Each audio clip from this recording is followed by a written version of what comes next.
Atribuo o início disso tudo ao meu avô, João Fábio, que foi muita coisa. Ele foi governador, vice-governador em Manaus, Amazonas, prefeito 2 vezes. João Fábio. E daí que vem uma saga de Fábios que eu quebrei nos meus filhos. Mas os filhos dele, todos puseram o nome dos filhos homens de Fábios. Eu é que achei que era demais. Era um peso desnecessário. E estava ficando, a meu ver, um pouco brega. Aí eu falei, não vou quebrar essa dinastia dos Fábios aqui. E ele foi o indivíduo que lançou os fundamentos da ética cristã que me mantém até hoje. Porque ele não era um religioso, ele era quase agnóstico. De um coração generoso, amorosíssimo, tinha seringal, castanhal, era um latinista, um homem muito culto, erudito, autodidata e tal, no século XIX. Pai do seu pai.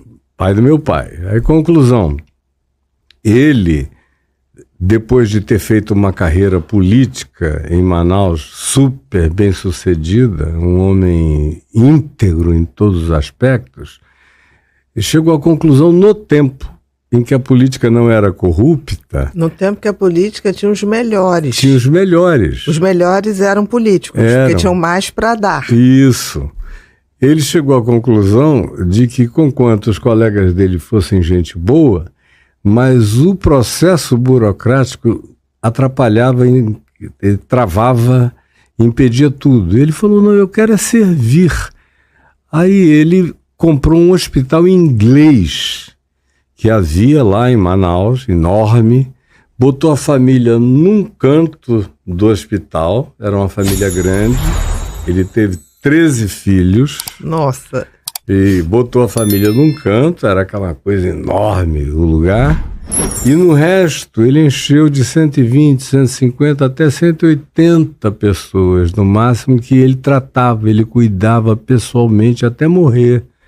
Quando ele abandonou a política, ele disse que foi fazer o que melhor ele poderia fazer da vida dele. Que era cuidar das pessoas. Cuidar das pessoas, e me impressionou, mexeu com toda a alma da família, a alma coletiva familiar.